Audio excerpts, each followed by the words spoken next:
드라마보다 더 드라마 같은 게 우리네 인생 아닐까요? 안녕하세요. 얼마 전 딸이 중학교에 들어가면서 신경 쓸 게 많아진 50대 엄마입니다. 제가 결혼을 조금 늦게 하고 아이도 40쯤에 낳았는데 부모님 간병 때문이었습니다. 아버지는 뇌경색으로 10년 넘게 고생하셨고 그 긴 시간을 제가 간병했습니다. 엄마 역시 허리 디스크와 당뇨가 있으셔서 제 손길이 필요하셨고요. 아버지가 돌아가셨을 때 가슴이 아픈 동시에 한편으로는 마음이 편해지는 걸 느꼈습니다. 긴 간병을 해보신 분이라면 이 복잡한 심정을 이해하시리라 믿습니다. 아버지가 돌아가신 후 엄마를 돌보면서 10년 만에 다시 일을 시작했습니다. 낮에는 간병인을 두고 중소기업에 취업했죠. 아주 오랜만에 사회생활이라 걱정이 컸는데 막상 시작하니 금세 적응이 되더라고요. 저녁에 퇴근하면 엄마 곁에서 말동무도 되어드리고 간병도 하며 시간을 보내다 함께 잠들었습니다. 그렇게 2년쯤 회사를 다니며 엄마를 모셨는데 안타깝게도 엄마는 오래 살지 못하고 세상을 떠나셨습니다. 어쩌면 제가 간병을 제대로 못한 탓인지 더 사실 수 있었던 분을 일찍 보낸 건 아닌가 하는 마음이 듭니다. 부모님 없는 하늘 아래 혼자가 되어 직장 생활을 하면서 견딜 수 없이 외롭게 시간을 보냈어요. 간병을 워낙 길게 하다 보니 당장 취미 생활을 어떻게 가져야 할지, 새로운 대인관계는 어떻게 맺어야 하는지 도무지 감이 잡히지 않더라고요. 회사 사람들과 회사 안에서 어울리는 것 말고는 만나는 사람이 정말이지 단 한 명도 없었답니다. 그런데 회사 사장님이 저에게 작은 관심과 보상을 주고 싶으셨는지 아니면 그간의 제 사정을 딱하게 보셨는지 자주 식사하는 자리를 마련해 주셨습니다. 실은 사장님이 저를 한 여자로 봐주시고 호감을 표현하신 건데 저는 연애 감정이 다 말라버렸는지 미련하고 바보같이 그저 순수한 배려와 선심으로만 생각했답니다.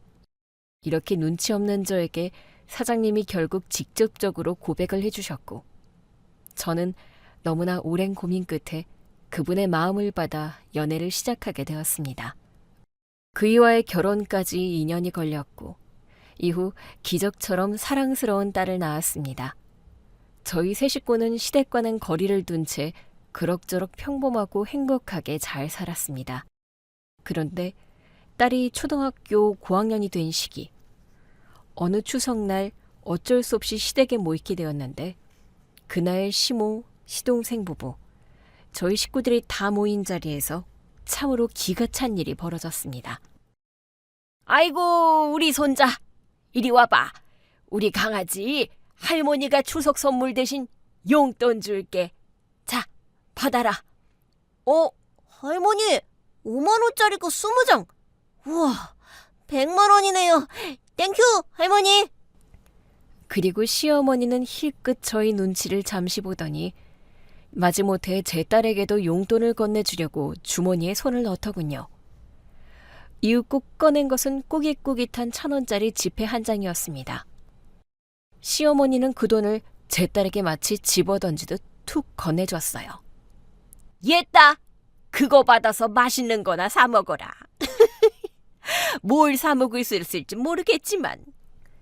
딸애는 그 자리에서 당황해서 얼굴이 새빨개졌습니다. 그 모습을 보는 순간 저는 더는 가만히 있을 수가 없어 시모에게 그대로 따져 물었습니다. 어머님, 지금 이게 뭐 하시는 거예요? 조카에는 하얀 봉투에 넣어서 100만 원이나 쥐어주고 제 딸에겐 이렇게 구겨진 1,000원짜리 한 장을 집어던지시는 거예요? 이렇게 대놓고 차별하시는 거냐고요? 차별은 무슨 차별이야. 딱 그의 수준에 맞게 준 거야. 기가 차서 말을 못하는 제게 이번에는 동서까지 거들고 나섰습니다. 아이, 형님 수준의 1,000원이면 족하죠. 안 그래요? 은지야, 그 1,000원도 너한테는 아주 많은 돈이야. 너희 집이랑 우리 집이랑은 수준 차이가 많이 나니까 받는 용돈도 차이가 당연히 있는 거란다. 동서, 말 조심하지 못해? 웃겨. 의사 안나한테 감히 훈계하시는 거예요? 어머님, 형님이 하도 오랜만에 와서 그런지 주제 파악이 안 되고 감이 안 잡히나 봐요. 그러게 말이다. 야, 큰애. 너 지금 어디다 대고 버릇없이 눈을 그렇게 크게 뜨고 꼴값 떨지 말고 차례상이나 치워라. 저는 그동안 쌓였던 감정이 폭발하고 말았어요. 너무 화가 나서 차례상을 힘껏 들어 그대로 엎어버렸습니다. 우당탕탕 무거운 목기가 부딪히는 소리와 접시 깨지는 소리가 뒤섞이며 집안은 순식간에 아수라장이 되었죠. 그 순간 제가 처음 시댁에 인사를 갔던 그날부터 지금 이 엉망진창이 된 순간까지의 모든 일이 파노라마처럼 눈앞을 쓱 지나갔습니다. 제가 왜 이런 집안과 엮이게 되었는지, 결혼할 때 그 순간부터 지금 이 엉망진창이 된 순간, 그리고 이 모든 것을 뒤집을 마지막 반전까지 차근차근 아주 통쾌하고 재밌게 써보도록 할게요. 그러니 제 사연 끝까지 들어주시길 두 손 모아 부탁드립니다. 부모님이 돌아가신 후 회사 사장님, 아니 애인이 워낙 다정하게 잘 리드해줘서 재밌고 사랑이 넘치는 연애를 잘 이어나갔습니다. 그리고 꼭 1년 뒤 그가 제게 프로포즈를 했고 저는 망설일 이유 없이 감사한 마음으로 받아들였습니다. 그런데 시댁에 인사를 드리러 갔다가 상상조차 못했던 반대와 모욕적인 무시를 당하고는 거의 내쫓기듯이 나와야 했습니다. 이 결혼은 포기해야 할 것 같아 그에게 무거운 마음으로 이별을 요구했지만 그는 단호하게 받아들이지 않았어요. 경수가, 오빠만 믿고 따라와. 집안에서 아무리 반대를 한다고 해도 나는 무조건 너랑 결혼할 거야. 우리만 좋다고 다 되는 게 아니잖아. 결혼은 연애랑은 달라. 다르긴 해도 내 마음은 경숙이 너한테 굳어졌어. 내 평생 반려자로 너 말고는 다른 여자는 상상도 못 해봤어. 경숙아, 우리 일단 혼인신고 먼저 해버릴까? 뭐? 어머님 허락도 없이? 그건 순서가 아니지. 일단 그렇게 하고 엄마가 마음을 돌리도록 내가 더 노력해볼게. 어? 모르겠다. 자기가 말한 대로 하는 게 맞는지 모르겠어. 저는 그렇게 대답을 하긴 했지만 속으로는 그이 아니면 내 인생에 다시 결혼할 기회도 새로운 사랑도 찾아오지 않을 것만 같았어요. 그리고 제가 그 일을 진심으로 아주 깊이 사랑한다는 걸 저 자신이 느끼고 있으니 시댁의 반대로 이 소중한 인연을 이대로 이별하는 것보다 일단 일을 치르는 게 낫겠다 싶었죠. 그래서 결국엔 애인의 말대로 혼인신고부터 하였고 얼마 뒤 그 사실을 시댁에 알렸습니다. 예상대로 시어머니는 불같이 노하셨습니다. 이것들이 아주 기가 막힌 짓을 했네. 야, 김경숙이, 너는 사람 말귀를 못 알아듣니? 너같이 못 배우고 가진 거 없는 애가 어디 감히 우리 집안에 어울리지 않는다고 내가 그렇게 말했는데 기어 이런 사고를 친 거야? 어머님, 죄송해요. 그런데 오빠가 너무 좋아서요. 제가 잘할게요, 어머님. 제발 한 번만 봐주세요. 웃기는 것들. 박순찬, 너도 똑같아. 나이가 40인 놈이 똥인지 된장인지도 모르고 얘가 니처럼 들여도 괜찮을 것 같으냐 이 말이다. 어머니, 결혼은 제가 하는 거잖아요. 제 반려자를 제가 정하는 것이니 어머니도 이젠 그만 반대하세요. 아이고, 이미 혼인신고까지 했다 이거냐? 그래, 너 하고 싶은 대로 해라.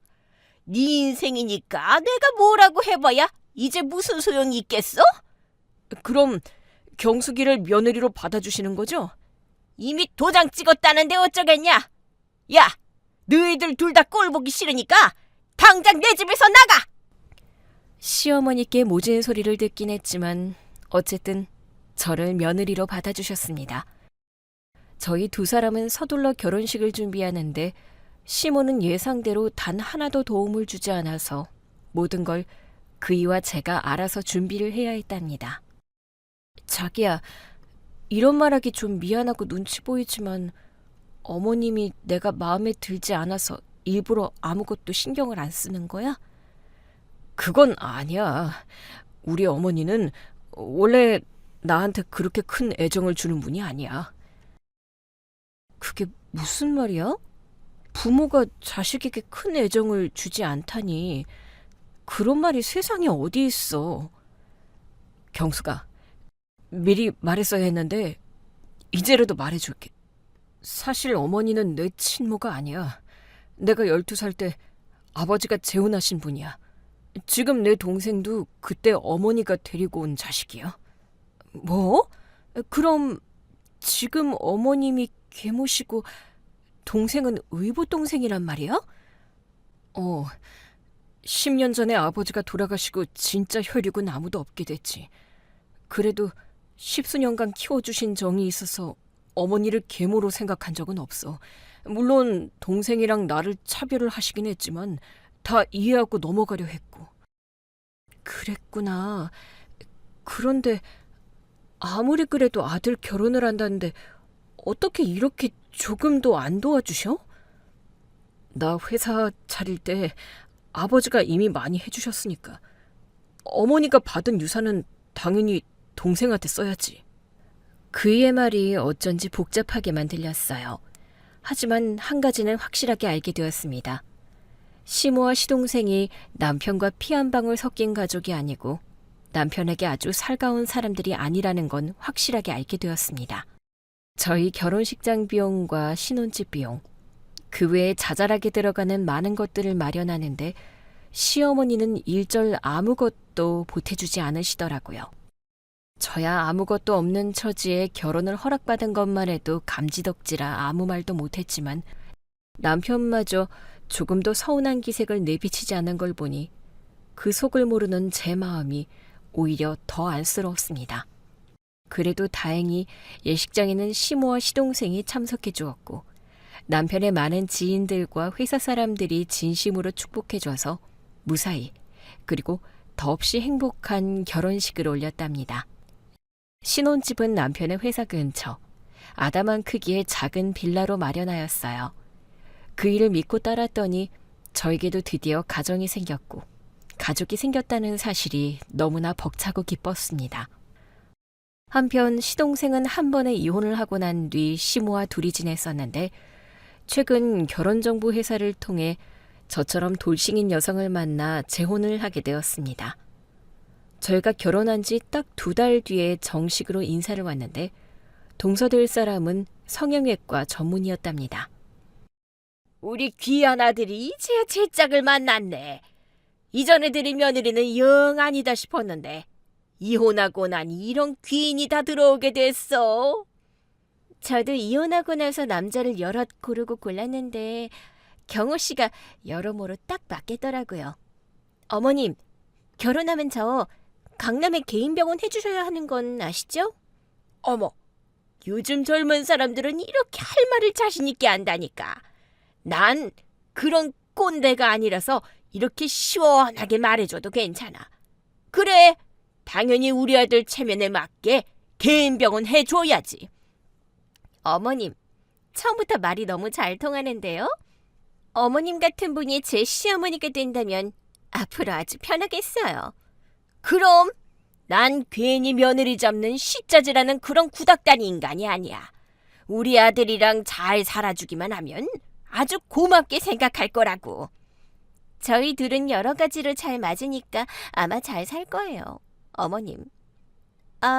그런데 여기 계신 여자분은 제 형님 되는 분이신가요?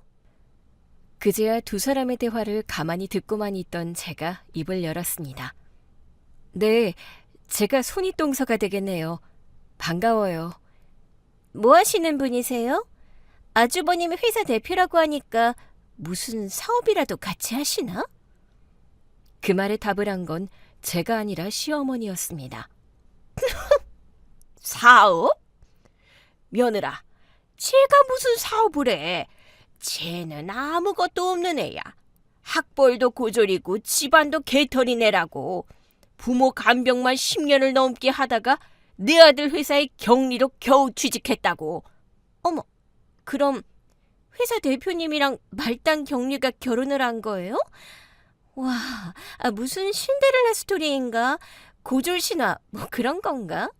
이런 대박 스토리는 현실에서 처음 봐요, 어머님. 예, 대박이 아니라 쪽박이야, 쪽박. 뭐, 내 큰아들도 내가 키웠으니 저 정도는 되는 거지. 나 아니었으면 별 볼 일 없는 놈이었을 거야. 아무튼 쟤들 얘기하면 나만 열불 터지니까 우리 이야기나 마저 하자. 아가, 너희 부모님 이야기 좀 해봐. 저는 주눅이 들어 더는 대화에 끼지 못했고 제 곁에 있던 남편도 불쾌한 기색을 감추지 못하며 고개를 돌려버렸어요. 시동생과 그 의사 동서는 몇 달 뒤 결혼식을 올렸습니다.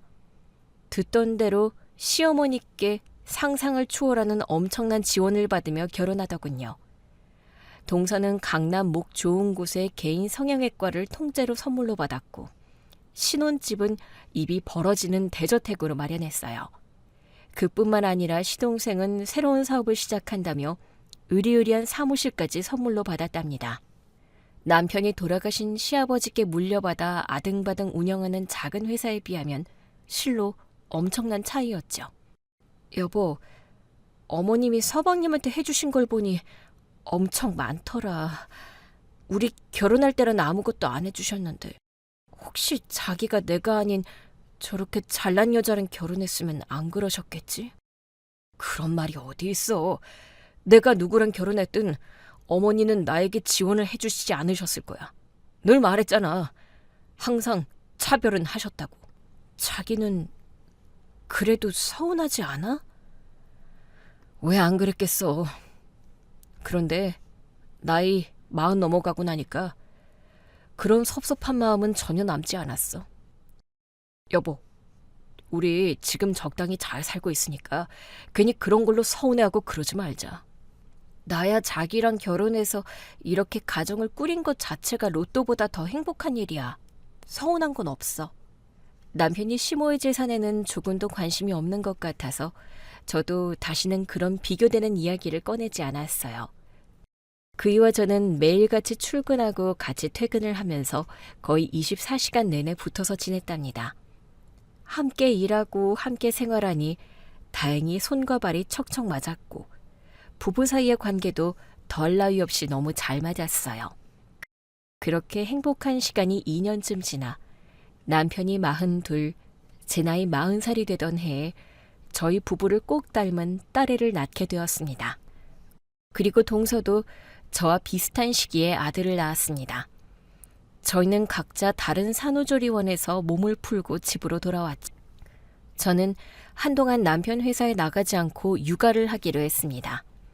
그리고 제가 아이를 낳아서인지 웬일로 시어머니가 먼저 연락을 해서 시댁으로 오라고 해주셨습니다.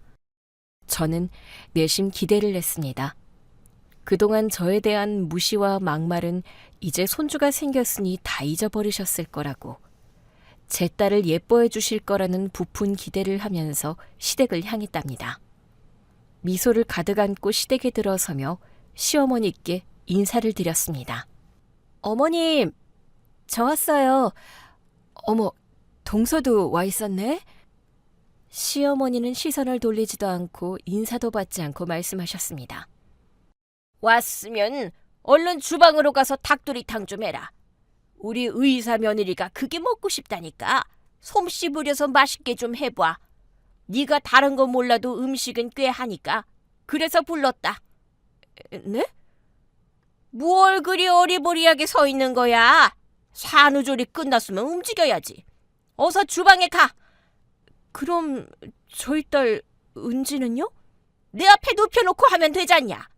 넌 그런 것도 하나하나 다 가르쳐줘야 아는 거니? 어서 움직여. 어머님, 형님이 눈치 없는 거 잘 아시면서 왜 화를 내고 그러세요? 그냥 그러려니 하고 한 번 더 가르쳐주면 되잖아요. 그렇다고 이걸 언제까지 일일이 알려줘야 하니? 멍청하면 눈치라도 빨라야 하는 거 아니냐? 아무튼 큰애 넌 당장 주방 가서 닭도리탕이나 해. 저는 두 사람이 거세게 몰아치는 바람에 아무 말도 못하고 딸을 조카의 옆에 눕혔습니다. 그리고는 서둘러 주방으로 가서 음식 준비를 했답니다. 주방에서 칼질을 하면서도 딸에게 시선을 여러 번 두었는데 다행히 조용히 누워있더라고요.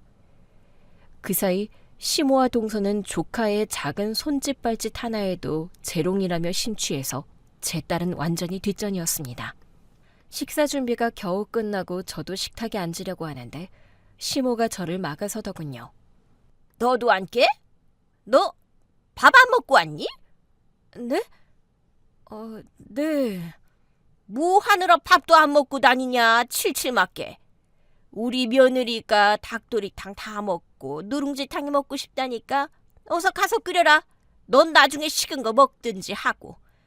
형님, 누룽지탕은 칼칼하고 시원하게 끓여주세요. 어떻게 된 게 애를 낳고 나니까 먹어도 이렇게 배가 고프네. 저 이 닭도리탕 금방 먹으니까 빨리 좀 해주세요. 그래. 알았어. 거기서 바보같이 한마디 대꾸도 못하고 저는 또다시 다음 음식을 준비했습니다. 틈틈이 딸에게 이유식도 먹이고 기저귀도 갈아주었죠. 결국엔 갓난아기를 데리고 가서 실컷 일만 하다가 밥 한술 뜨지 못하고 지친 몸으로 집으로 돌아왔답니다. 그래서 그날 이후로는 시어머니가 불러도 다시는 가지 않겠노라 단단히 다짐했어요. 저를 그저 식모처럼 이용해 먹기만 하고 쫓아낼 게 뻔한데 뭐하러 그 수모를 또 당하겠어요. 아예 발을 들이지 않는 것이 제 자신과 아이를 위해 낫겠다 싶었죠. 하지만 제 이런 굳은 다짐을 눈치라도 챈 건지 얼마 지나지 않아 시어머니가 전화로 이렇게 말하였습니다. 큰애야, 우리 큰손녀가 보고 싶구나. 와서 얼굴 좀 보여줘라. 우리 은지 얼굴이 아른거려서 아무것도 손에 잡히지 않는구나. 그 말을 듣고 어떤 며느리가 마음이 약해지지 않겠어요? 혹시나 시어머니가 지난번에 뭘 잘못했는지 깨닫고 이제라도 제 딸을 예뻐해 주시라는 건가 하는 헛된 기대를 하며 저는 또다시 바보처럼 시댁으로 달려갔답니다. 어머님, 저 왔어요. 은지도 데리고 왔어요. 왔냐? 우리 큰손녀가 그새 또 컸네. 응, 잘 봤다. 그럼 너 얼른 주방 가서 수육 좀 해라. 네? 수육이요? 그래, 내가 갑자기 그게 먹고 싶어서 그러니까 네가 솜씨 부려서 잘 삶아봐. 네, 알겠습니다, 어머님. 시어머니가 거실에서 딸을 봐주시고 계셔서 그나마 안심하고 주방에 가서 수육을 맛있게 삶았습니다. 냄새 좋게 다 삶아져서 막 상을 차리자 예상치 못한 소리가 들렸어요.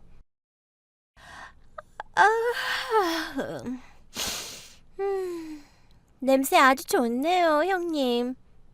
동서? 동서가 언제부터 와 있었어? 아까 아침부터요. 아들이랑 어머님이랑 방에서 낮잠을 좀 길게 잤는데 배가 무지하게 고프네요. 어머, 형님이 그새 눈치가 많이 늘었나 봐요. 타이밍 좋게 센스 있게 수육을 딱 삶아놨네요. 동서가 시모방에서 나오며 코를 킁킁거리자 기다렸다는 듯이 시어머니가 저한테 말하더군요. 어이구, 수육량이 얼마 안 되네. 우리 의사 며느리랑 아들이랑 나랑 먹으면 딱 맞겠다. 큰애야, 넌 집에 가서 밥 먹어라. 네 딸 은지 데리고 그만 가봐. 네 남편 밥도 차려줘야 할 테니까 얼른 가봐. 지금 겨우 오후 1시인데요. 그이 퇴근하려면 아직 한참 멀었는데요. 그냥 일찍 가서 저녁 준비하면 덧나냐? 그리고 네 딸이 자꾸 칭얼대고 앵기는 게 귀찮아. 얼른 데리고 나가. 어머님, 저 수육 먹고 라면도 먹고 싶은데 이왕 온 거 형님한테 라면까지 싹 끓이고 가라고 하세요. 라면은 그냥 내가 끓이면 돼. 예, 어서 가보라니까. 그런 모욕적인 대우를 겪고 나니 끓어오르는 화를 참을 수가 없었습니다. 정남이가 뚝 떨어져 딸을 안아들고 그 집을 막 나가려고 하자 시어머니가 마치 아무 일도 없었다는 듯 아참 하고 외치더니 저를 보고 말하더군요. 너 이번 주 금요일에 시간 좀 내라. 우리 의사 며느리가 병원에 중요한 사람들을 초대했다는구나. 네가 가서 다과 좀 넉넉하게 준비해주고 서빙이라도 좀 해라. 네? 동서 병원에 가서 서빙을 하라고요? 너무 어이가 없어서 이게 지금 나한테 시킬 소리인가 싶어 뭐라 대답할지 망설이는데 옆에 있던 동서가 바로 끼어들며 대답하더군요. 어머님, 됐어요. 제 병원 모임에 오는 분들 다 격이 있는 사람들인데 굳이 고졸 형님을 부르고 싶지 않아요. 사람들이 제 손윗동서가 저런 분이라는 걸 알게 되면 괜히 저까지 무시당한다고요. 아니, 뭐가 문제야? 그냥 일하는 아줌마라고 둘러대면 되지. 아, 그래도 괜히 신경 쓰이니까 형님은 그냥 부르지 말아주세요. 그래, 알았다. 우리 의사 며느리 생각대로 해야지.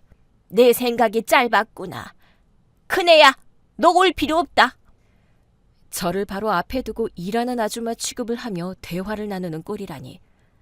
기가 차서 대꾸할 말도 떠오르지 않더군요. 저는 더 이상 상종할 가치도 없어 그대로 딸을 데리고 나와버렸습니다. 시어머니가 저를 부르면 항상 이런 식이었습니다. 갓난아기를 데려간 저를 불러다 식모처럼 부려먹고는 음식이 다 차려지면 동서와 아들 핑계를 대며 양이 부족할 거라면서 저를 나가라고 하셨어요. 음식 가지고 이렇게 치사하게 구는데 이게 대체 뭐 하는 짓인가 싶어 서러움이 밀려오더라고요. 이후로는 남편이 제 편이 되어 시댁에 출입하는 걸 막아주려고 시모에게 단단히 일러놓았습니다. 괜히 저를 불러서 식모처럼 부려먹지 마시라고 최대한 정중하게 말해두었죠. 그러자 시어머니는 단단히 빈정에 상한 투로 전화로 한참 동안 엄청나게 잔소리를 퍼부었습니다. 아예 이용당하지 않은 건 아니었지만 그래도 한 달에 한 번쯤은 시모와 동서에게 이용을 당하고 돌아오곤 했어요. 그렇게 더 살아보니 시모와 동서에게 일일이 치이지 않고 지내는 요령이 생겨서 때때로 적절한 핑계를 만들어서 교묘하게 피해 다녔습니다. 세월은 덧없이 흘러 제 딸이 어느새 초등학교 5학년이 되었습니다. 변한 것이 있다면 저희 세 식구 가정이 더욱 단단하고 행복해졌다는 것과 동시에 시댁 식구들의 그 이기적인 태도는 조금도 변치 않았다는 것이었습니다. 뭐가 어떻든 저와 남편, 딸이 행복하게 잘 살면 그만이라 가정 바깥의 일에는 아무것도 신경 쓰지 않기로 늘 되뇌며 지냈답니다. 그런데 어느 날 남편의 회사가 돌이킬 수 없는 위기에 빠지게 되었어요. 저는 그의 회사에 복직하지 않고 오랫동안 살림과 육아에만 전념하며 살아서 까맣게 몰랐는데 재정적 위기가 꽤 오랫동안 지속되어 왔다고 합니다. 여보, 미안한 말을 좀 해야 할 것 같아. 회사가 많이 어려워져서 이제는 접어야 할 것 같아. 회사가 어려워요? 아예 접어야 할 정도로 심각한 거예요? 그래도 너무 걱정하지는 마. 내 대학 선배 회사에 임원급으로 취직하기로 이야기는 됐으니까. 아니, 벌써 거기까지 다 생각하고 계획한 거야? 회사가 대체 얼마나 어려웠던 거예요? 나한테 한마디도 말하지 않았어? 당신은 집안 살림에 딸 교육까지 잘 챙기고 있으니까 괜히 나까지 스트레스 주고 싶지 않았어. 그게 무슨 말이야. 부부가 짐을 같이 짊어져야지. 어쨌든 회사 상황이 아주 어려워졌고 결국 접을 판이라 이거잖아. 여보, 어머님한테 한번 말해보는 건 어때? 어머님, 서방님한테는 그렇게나 엄청나게 많이 해주셨잖아. 사업 3번 망했는데 4번이나 차려주셨고 동서 병원도 잘 안 되니까 더 좋은 동네로 이전까지 싹 시켜줬잖아. 그러자 남편이 한숨을 내쉬면서 대답하더군요. 이미 당신 몰래 도와달라고 말씀드려봤어. 몇 번이나 찾아가서 부탁드렸는데 거절당했어. 뭐? 왜? 왜 거절을 당해? 이번에 동생 사업 새로 시작한 거 거기에 남은 돈을 전부 투자해 줬다나 봐. 그래서 나한테 지원해 줄 돈은 이제 한 푼도 없으시대. 너무한다. 어떻게 같은 자식인데 그렇게까지 차별을 하셔. 솔직히 말해서 같은 자식은 아니지. 잊었어? 난 의붓 자식이잖아. 아무리 그래도 그렇지. 당신한테는 단 한 번도 제대로 된 지원을 안 해주셨잖아. 그것 말고도 우리 딸한테 뭐 하나 따뜻하게 해주신 적 있어? 옷 한 벌 사주신 적 있냐고. 진짜 어머님 너무해. 시어머니는 그동안 저희 가족들에게 그럴듯한 애정 표현은 고사하고 늘 우리를 무시하고 막대하기만 하였죠. 이번 일에 더 큰 실망을 해서 속이 상해 당분간은 얼굴도 보고 싶지 않았어요. 하지만 이대로 남편이 평생 일군 회사를 무너지게 둘 수는 없었습니다. 그래도 이게 마지막 기회일지 모른다 생각하고 남편을 설득했습니다. 저와 같이 가서 딱 한 번만 더 마지막으로 부탁을 드려보기로 했답니다. 시댁에 찾아갔더니 아니나 다를까 시동생 부부가 조카애와 거실 바닥을 뒹굴며 요란하게 놀고 있더라고요. 제가 무거운 표정으로 드릴 말씀이 있다고 하니 시어머니는 쳐다보지도 않고 일단 주방에 가서 음식부터 하라고 시키더군요. 남편의 회사를 살리기 위한 지원을 받으려면 이 정도 굴욕은 얼마든지 참을 수 있으니 군말 없이 주방에 가서 저녁 식사를 준비했습니다. 그렇게 한참 만에 식사가 끝나고 드디어 시어머니 앞에 남편과 제가 나란히 무릎을 꿇고 앉아 말씀을 드렸습니다. 어머님, 저희 남편 회사가 지금 아주 어려운 실정이에요. 혹시 들으셔서 조금은 알고 계시죠? 어머님이 조금만 도와주시면 회사를 접지 않아도 될 것 같습니다. 딱 한 번만 도와주시면 그 은혜 평생 감사하며 살겠습니다. 싫은데? 내가 왜 그 앞날도 안 보이는 비전도 없는 회사에 내 아까운 돈을 꼬라박겠니? 그리고 얼마 뒤에 우리 의사 며느리 병원의 최신 장비도 새로 들여다줘야 하고 둘째 아들 회사도 더 큰 곳으로 이사시켜줘야 한다. 돈 들어갈 때가 천지야.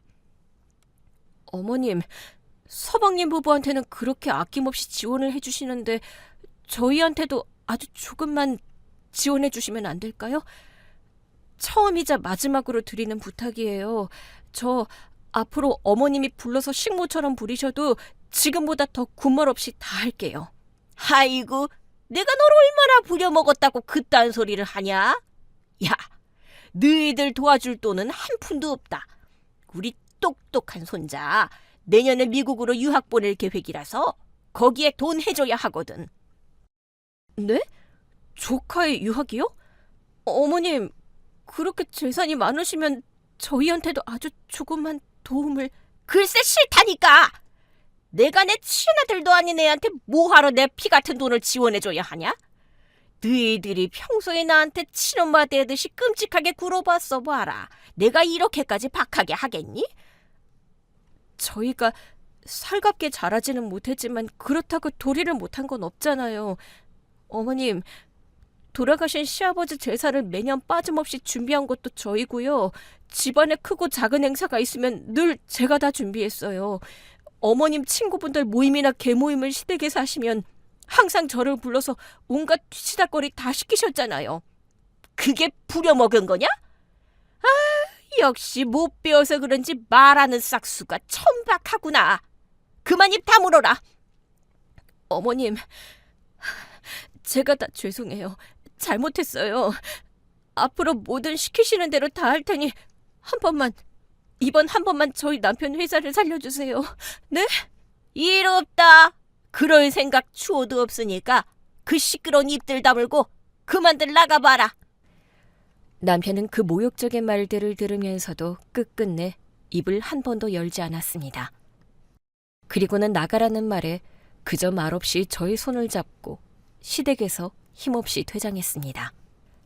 결국엔 시모한테 아무런 도움도 받지 못하고 남편이 평생 일군 회사는 그렇게 허무하게 정리하게 되었어요.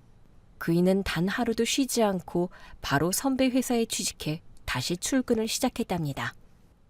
여보, 이제 나도 알바라도 구할게.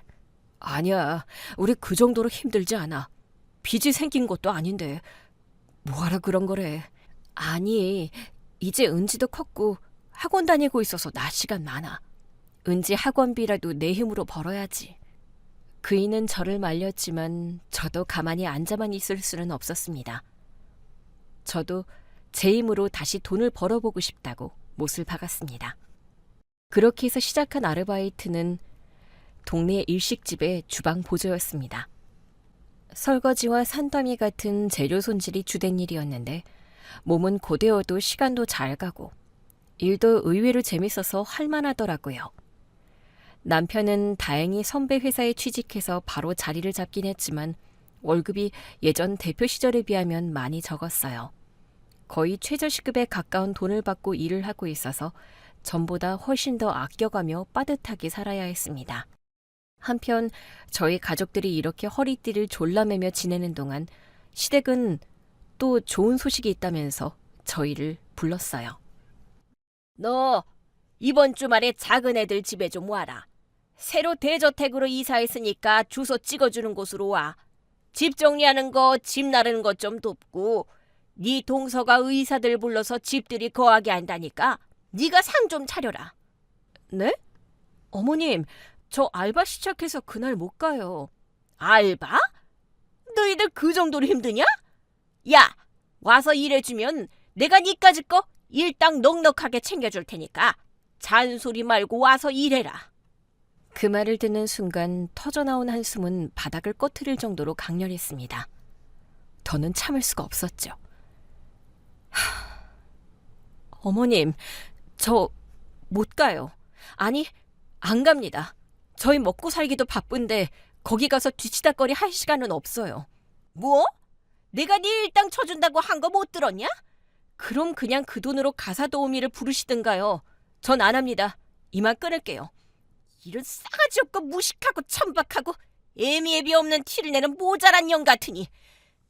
네? 방금 뭐라고 하셨어요? 왜? 욕이 모자라냐? 네 따위가 감히 내 명령을 무시했으니 어디 나중에 어떤 일이 벌어지는지 두고 보자. 지금 저한테 악담하시는 거예요? 그래, 악담하는 거다. 너희들이 평소에 부모인 나에게 조금이라도 더 잘했어 봐라. 내가 너희를 한 번이라도 안 도와줬겠냐? 어머님은 제가 평생 어머님 댁 몸종이 되길 바라시는 거죠? 그런데 저 이제 그거 안 해요. 저희 식구 이악 물고 열심히 살아서 반드시 어머님을 능가하는 재력가가 될 겁니다. 아셨어요? 훅 끼고 자빠졌네. 너희들은 그런 위인이 되면 내 열 손가락에 장을 지진다. 이만 할 말 없으니 전화 끊겠다. 다시는 연락하지 마라, 이 천박한 거사. 시어머니와 저의 관계는 이렇게 아주 안 좋게 다시는 돌아볼 수 없는 벽이 세워졌습니다. 전화를 끊고 씩씩대는 저를 보던 남편은 오히려 속이 시원하다며 이번 기회에 시댁과 완전히 연을 끊자고 하더군요. 그리고 저희만 그렇게 연을 끊자고 생각한 건 아니었어요. 시어머니나 시동생 부부는 그 일이 있고 나서 저희 식구들과 어떠한 연락도 하지 않았습니다. 아마도 부려먹을 대상인 제가 거세게 반발을 하니 이제 연락할 목적 자체가 아예 사라진 느낌이 들었어요.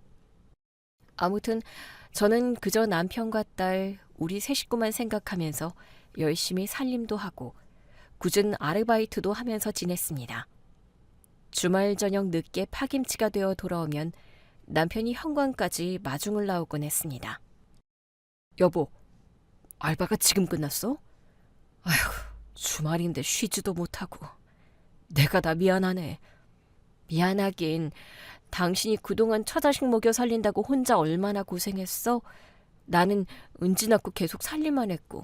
게다가 내가 지금 이 나이에 벌어봐야 얼마나 벌겠어. 그래도 미안해. 또 그 말 금지라고 했지? 아, 알았어. 사과는 그만할게. 고생했어, 여보. 밥은 내가 다 준비했어. 어서 와. 앉아.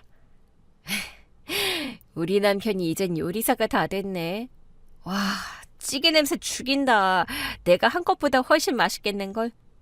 우리 은지는 어디 갔어? 우리 은지는 학원 친구 집에서 피자 먹고 온다더라. 여럿이 모여서 신나게 놀고 있거든. 남편은 제가 시간이 부족해 가정을 제대로 돌보지 못하면 불평 한마디 없이 대신해서 밥도 해주고 청소와 빨래도 해주었습니다. 그런 남편이 고맙고 든든했죠. 1년의 시간을 그렇게 서로 의지하며 보냈는데 하필이면 추석 명절이 가까워지자 잊고 살았던 시어머니한테 연락이 왔습니다. 시어머니는 진짜로 연을 끊을 거냐면서 추석 명절이니 집에 다 모여서 화해를 하자고 말씀하셨어요. 그 전화를 받고 남편과 한참 의논을 했는데 그이는 가고 싶어 하지 않더군요. 이제 그분은 더는 내 어머니가 아닌 것 같아. 아니, 어쩌면 이전부터 내가 눈치를 채지 못하고 계속 친아들인 척 살아왔던 것 같기도 하고. 여보, 그래도 먼저 연락까지 주셨으니까 너무 부정적으로만 생각하지 말자. 일단 한번 가보기나 하자. 혹시 알아? 어머님도 이번엔 다르게 말씀하시고 행동하시겠지. 저는 최대한 좋게 생각하자면서 그 일을 설득해 시댁에 가보자고 하였어요.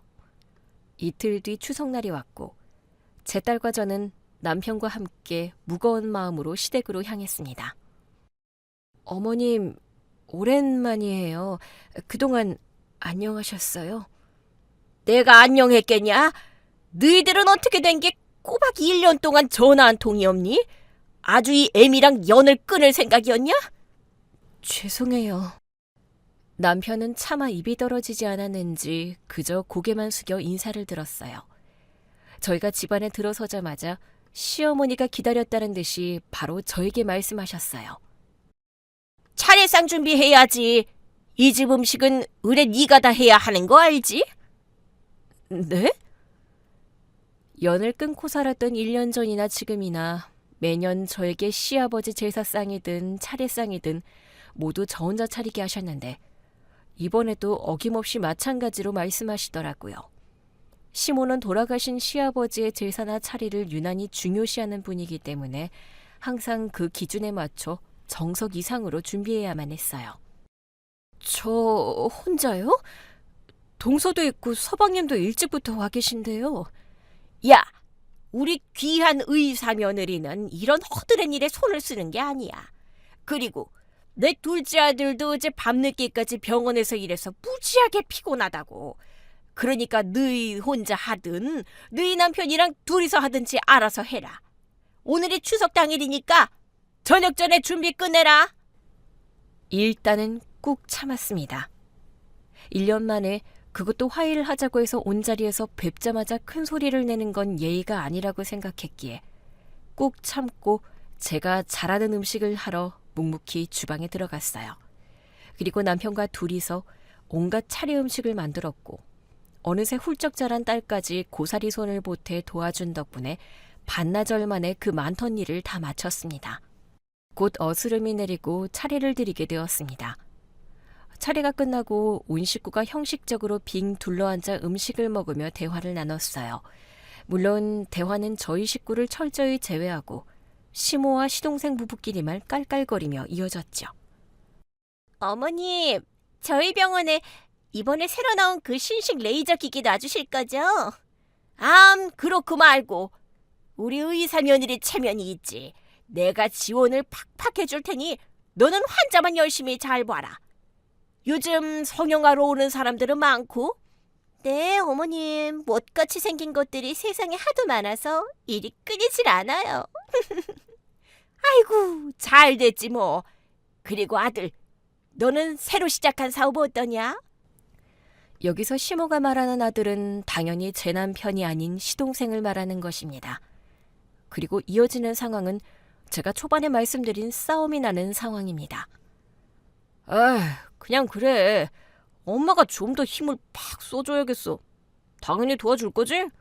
너는 하여튼 네 똑똑한 처의 반만 좀 닮아봐라. 이번에는 또 얼마나 필요한데? 큰 거 2장? 아유, 그래, 알았다. 내가 그 돈 쥐고 있으면 뭐하냐? 다 내 자식들한테 써야지. 자, 말 나온 김에 우리 귀한 손자한테 용돈 좀 줘야겠다. 아이고, 우리 장손, 이리 와봐. 우리 강아지. 할머니가 추석 선물 대신 용돈 두둑하게 줄게. 자, 받아라. 오, 할머니, 5만 원짜리가 20장. 우와, 100만 원이네요. 땡큐, 할머니. 그래. 우리 똑똑한 장손. 다음에는 더 많이 줄게.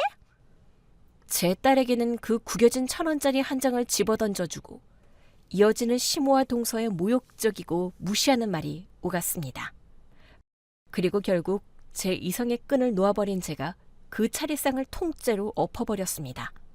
이제 이야기의 반전을 거듭하는 엔딩이 남았으니 부디 끝까지 귀를 기울여 주십시오. 야, 이 천박한 것 같으니? 너 지금 이게 뭐한 짓이야? 감히 신성한 차례상을 엎어?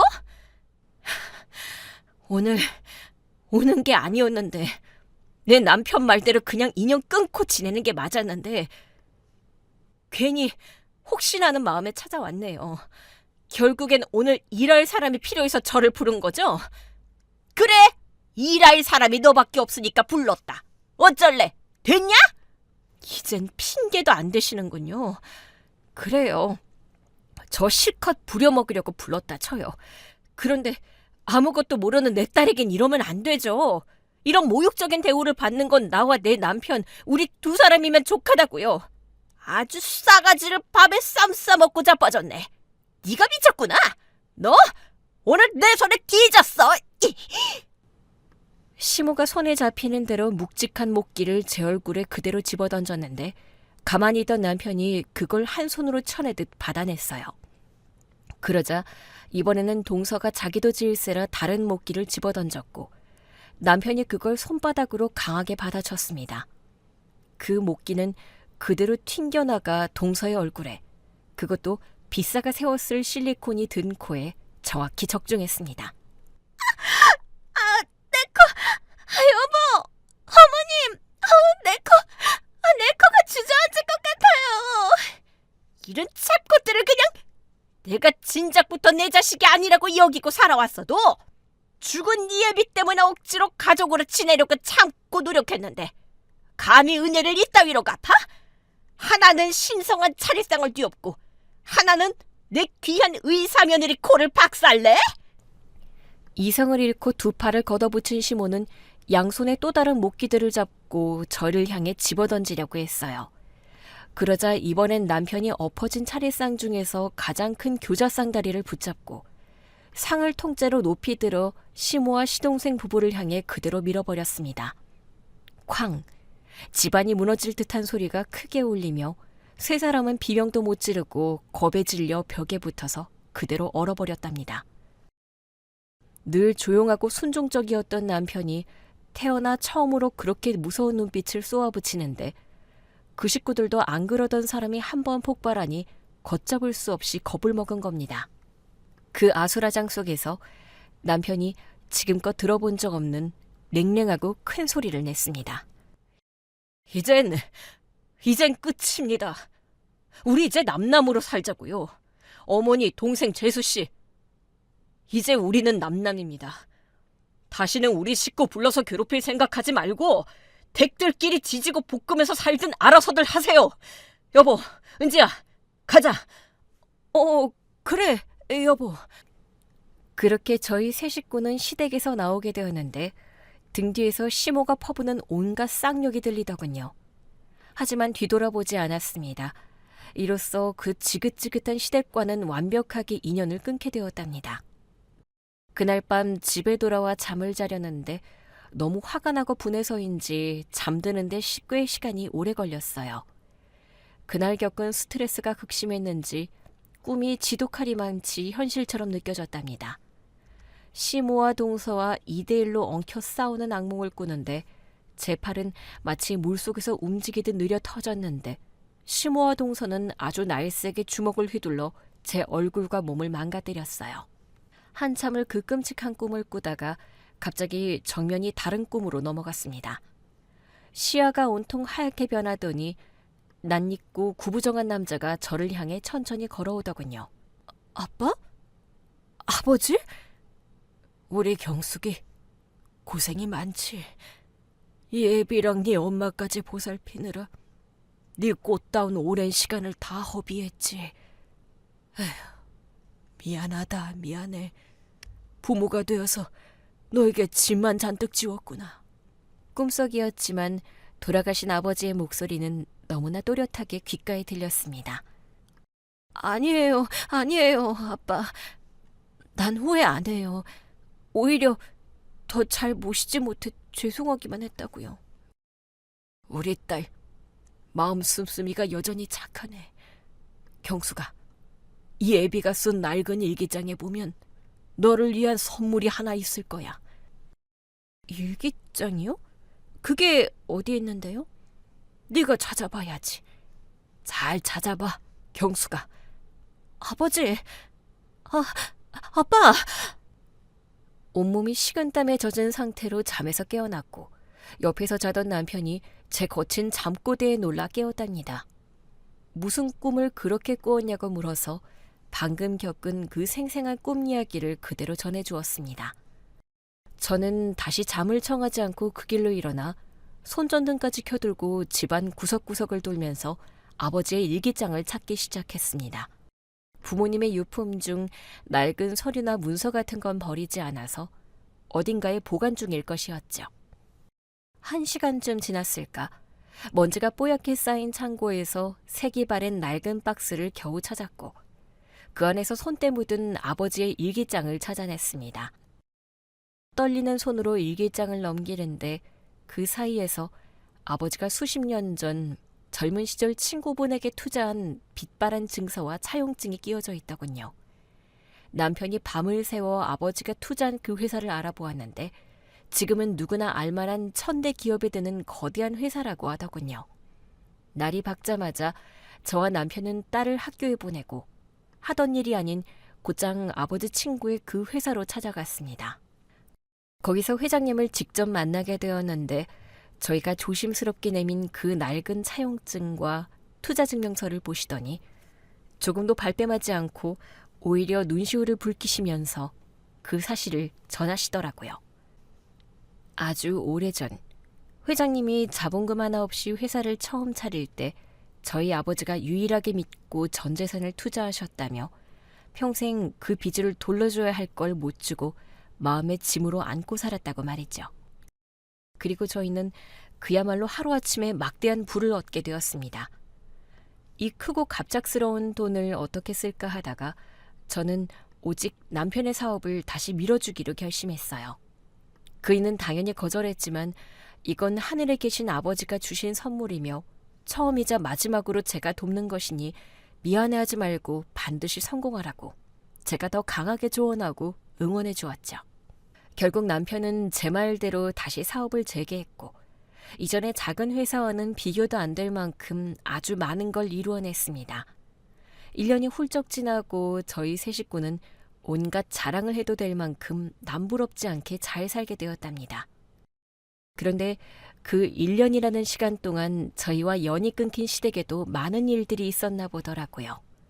나중에 건너 소식을 들어보니 그 잘난 의사 동서는 성형외과에서 의료사고, 그것도 환자가 수술 중 사망하는 큰일이 터져 병원 문을 닫고 현재 구치소에 수감 중이라고 하더군요. 또 시동생은 시모에게 그토록 돈을 받아 버리던 사업을 시원하게 말아먹고 지금은 시모 집에 다시 들어가 얹혀서 지낸다고 하였습니다. 그렇게 망해버린 시모와 시동생 그 모자는 저희 집안이 180도 달라진 걸 어디서 용케 듣고 구걸이라도 하려고 저희 집까지 찾아왔답니다. 초인종에 올리고 인터폰에 뜬 그 얼굴들을 보자마자 실소가 터졌습니다. 이게 누구야? 어머님? 아니, 이제는 남남이니까 다르게 불러야 하나? 예, 아가, 왜 그렇게 차갑게 말하니? 내가 그동안 너희 식구들이 얼마나 그리웠는지 아니? 넌 모를 거야. 당연히 모르죠. 그리워한 적이 단 한 번도 없으셨을 텐데. 제가 그걸 어떻게 알겠어요? 여긴 도대체 왜 왔어요? 아가, 우리 딱한 모자가 말이야. 이제 갈 데가 없게 생겼다. 내가 아들놈 사업 자금 다 내주고 그 잘난 의사 며느리한테 뒷바라지 다 해줬는데 온팡 망해버렸어. 저희도 익히 알아요. 소식 들었어요. 그래서 집까지 날린 거예요? 둘째 아들놈이 마지막으로 사업을 한 번 더 하겠다고 대출로 싹 끌어다가 저질렀는데 빚만 고스란히 떠안고 말았지 뭐야. 그래도 지 딴에는 뭐라도 해보겠다고 시도한 거니까 뭐 비싼 경험했다 쳐야지. 비싼 경험이요? 아, 그래요. 축하드려요. 그렇게 비싼 경험하셨으니 한층 더 성장하셨겠군요. 뭐, 그 자랑하러 오셨어요? 박수라도 받으려고 오셨나요? 예, 아까도 말했지만 우리가 갈 데가 없어. 집이 이미 경매로 홀랑 넘어가서 말이야. 당분간 여기로 와야겠구나. 방금 제 귀에 지금 썩은 소리가 들려서 귀 좀 팔게요. 이제야 잘 들리네요. 방금 뭐라고 하셨어요?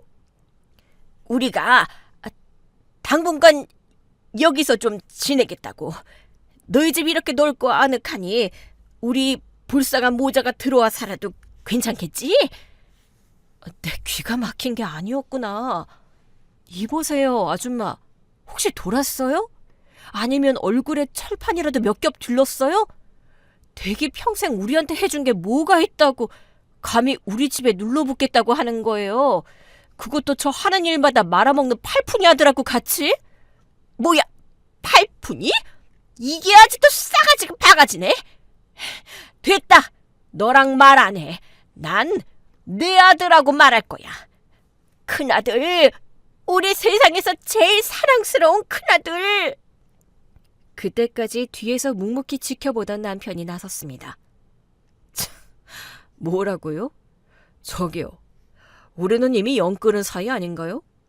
그리고 어머니는 저를 단 한 번도 아들로 생각한 적도 없잖아요. 아니야. 누가 그래. 넌 내가 애지중지 키운 내 아들이야. 동생이랑 온갖 차별하면서 구박하며 키운 아들이죠. 내가 어머니를 아무리 원망했어도 아버지 생각해서 다 참고 견뎠었는데 내 아내에게 그토록 모질게 구는 걸 오랫동안 옆에서 보고 학을 떼버렸거든요. 이젠 나한테 어머니는 돌아가신 친어머니밖에 없습니다. 이놈의 자식이? 저 고졸 애미애비 없는 것한테 단단히 가스라이팅이라도 당한 거냐? 큰아들, 너 원래 이런 애 아니잖아. 늘 엄마가 시키면 뭐든 잘 따르는 착한 애였잖아. 내가 첫 단기 집애랑 결혼하는 걸 뜯어 말려서야 했는데 이 엄마가 다 죄인이다. 아니요. 저는 제 아내 덕분에 비로소 제 자아를 찾게 되었고 어머니와 동생 놈과 하루빨리 인연을 끊어야 한다는 걸 깨달았죠. 제 아내 아니었으면 내가 지금 이런 좋은 집에서 살지도 못했을 거라고요. 여긴 제 아내가 주인인 곳입니다. 당장 나가세요. 시모자는 최소한 무릎이라도 꿇고 빌 줄 알았는데 그 구차한 자존심이 도저히 허락하지 않았는지 남편의 그 서늘한 말에 온갖 쌍욕을 남발하고는 현관문을 쾅 닫고 나가더라고요. 그냥 저렇게 보내기엔 너무 아쉬웠죠. 저는 그들에게 마지막 한 방을 날리기 위해 서둘러 베란다로 향했습니다. 그리고 창문을 열어 이미 마당을 가로지르고 있는 시모를 큰 소리로 불렀어요. 그들이 걸음을 멈추고 저를 돌아보더군요. 왜? 뭐 마음이라도 바뀐 거냐? 다시 생각을 바꾼 거야? 아니요. 이거 마저 받아가세요. 저는 주머니 속에 일부러 챙겨두었던 구깃구깃한 1,000원짜리 한 장을 꺼내 시모를 향해 힘껏 집어던졌습니다. 돈은 바람을 타고 날아가 그들 발치에 떨어졌죠. 이게 지금 뭐 하는 짓이야? 내 딸에게 당신이 한 짓을 그대로 돌려주는 거죠. 아주머니, 찐따들 데리고 잘 가세요. 그리고 우리 다시는 만나지 맙시다. 뭐라 알아들을 수 없는 욕설이 밑에서부터 또다시 들려오는데 저는 그저 미소 지으며 베란다 문을 닫아버렸습니다. 두꺼운 창문이 닫히니 시모의 그 시끄러운 목소리가 하나도 들리지 않더군요. 시모는 그 구겨진 1,000원짜리가 그나마 아쉬웠는지 아니면 분에 못 이겼는지 그걸 허리를 숙여주어서 마당을 지나 대문을 벗어났답니다. 속이 다 시원해진 저는 거실로 돌아와 멍하니 서 있던 남편에게 다가가 칭찬의 말을 해주었습니다. 이야, 당신 오늘 좀 멋진데? 내가 이런 날이 언젠가 올 줄 알았지. 그래서 혼자 속으로 연습 좀 했었어. 나 괜찮았어? 아주 멋졌어. 그런데 후회하지 않겠어? 후회는 무슨. 나한테 가족은 당신이랑 우리 은지뿐이야. 그이가 그렇게 망설임 없이 말해주니 참 고맙고 든든해서 감동이 밀려왔습니다. 시모자란 이후 보증금도 없어서 결국 달방에 가서 지내게 되었습니다. 오냐오냐 귀하게만 키운 시동생은 스스로 일할 줄을 몰라서 여전히 백수로 지내고, 시모가 그 나이에 밖에 나가 허드렛 일을 하면서 겨우 생계를 유지한다네요. 그리고 구치소에 있던 그 잘난 동서는 재판에서 엄벌을 받고 청주에 있는 교도소로 이감되었답니다. 이렇게 저의 길고 긴 사연을 다 적어보니 제가 결혼을 아주 잘못한 건 아니네요. 다른 건 몰라도 남편만큼은 훌륭한 사람이니 주변인들을 잘못 만났을 뿐인 것 같습니다. 꿈속에 나타나신 아버지의 말씀 덕분에 이렇게 대반전 사건이 일어나고 멋진 삶이 다시 펼쳐지게 되었네요. 저희 세 식구 앞으로 더 잘 살라고 응원 좀 많이 해주세요. 받은 행운만큼 좋은 일도 많이 하면서 열심히 살도록 하겠습니다. 그럼 여기서 줄입니다. 그동안 들어주셔서 감사합니다.